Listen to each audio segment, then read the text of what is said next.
childhood. I always talk about how movies and music and video games and all this, I just feel like all that, I'm the old man now. This is my day was better.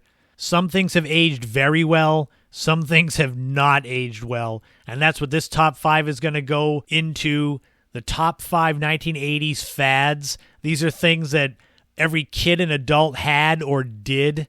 And most of them, I think, have faded away, but we'll find out. First, we've got some honorable mentions as far as 80s fads go. Honorable mention list, koosh balls, which was a rubber ball with those little different colored rubber filaments all around it. Hacky sacks, which were all the cool skaters used kicking around. Shoulder pads in women's clothing, which if you look it up, it's kind of weird looking even now. Leg warmers, which were everywhere as far as exercising, but then they became like part of people's outfits, which is just really weird.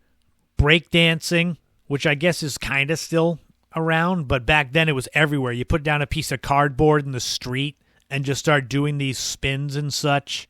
And the final honorable mention is Swatch watches, which were everywhere.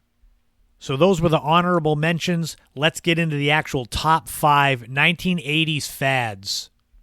Number 1, the Members Only jacket. Members Only was an actual clothing company. They're still around. And these jackets, they were like racer jackets, kind of like windbreakers, but a little bit better quality, I guess. Their very creative tagline was, when you put it on, something happens. They were everywhere. It was almost cliche at the time, especially the early to mid 80s, to have a members only jacket. But obviously the company faded away and it was relaunched in 2016. So you literally can pause this podcast and go to membersonly.com and get yourself a members only jacket. 35 years later, I guess they're back in fashion, or they're trying to get back in fashion. Number 2, calculator watches. I had one of these.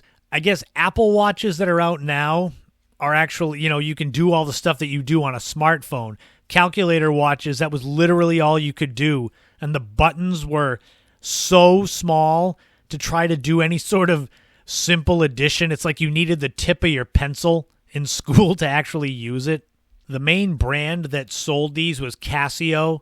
And the funny thing is, if you go on Amazon right now, they've got vintage Casio calculator watches up there, $24.95.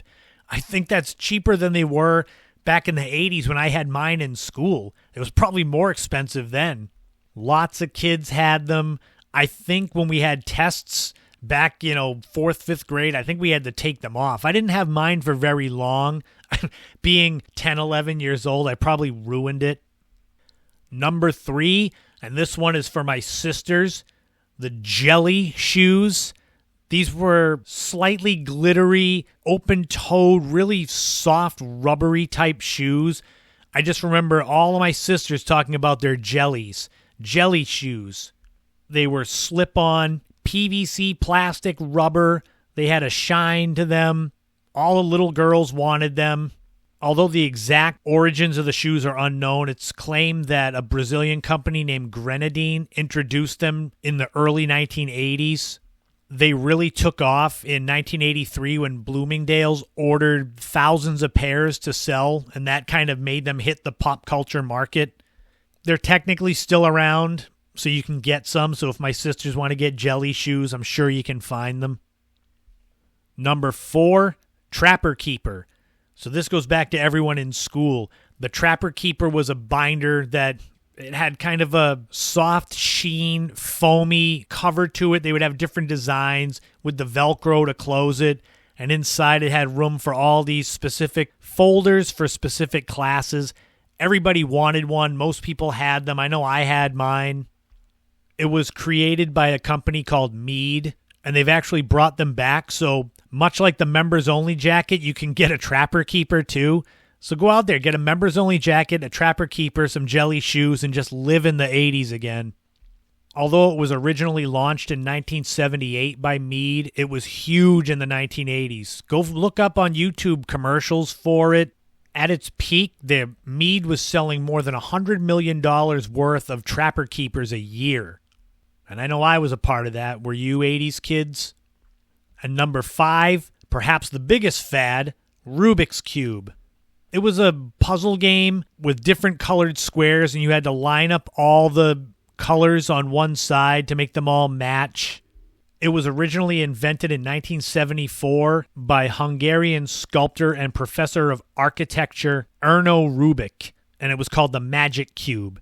In 1980, the Ideal Toy Company bought it, and from there it took off. It was worldwide. It became the best-selling toy, the best-selling puzzle game ever. As of 2021, more than 450 million Rubik's Cubes have been sold worldwide. And for those of you, or those of us, I should say, that had a Rubik's Cube and could never solve it, just to add a little salt to the wound, the record for the fastest time solving a Rubik's Cube is 3.47 seconds. I don't know how that's humanly possible, but yes, it's a Guinness record. How in the world can you solve that thing in less than 4 seconds? And the only thing I could do with that thing in 4 seconds is throw it in my closet and never use it again because I'd get frustrated by it. That wraps up top 5 80s fads.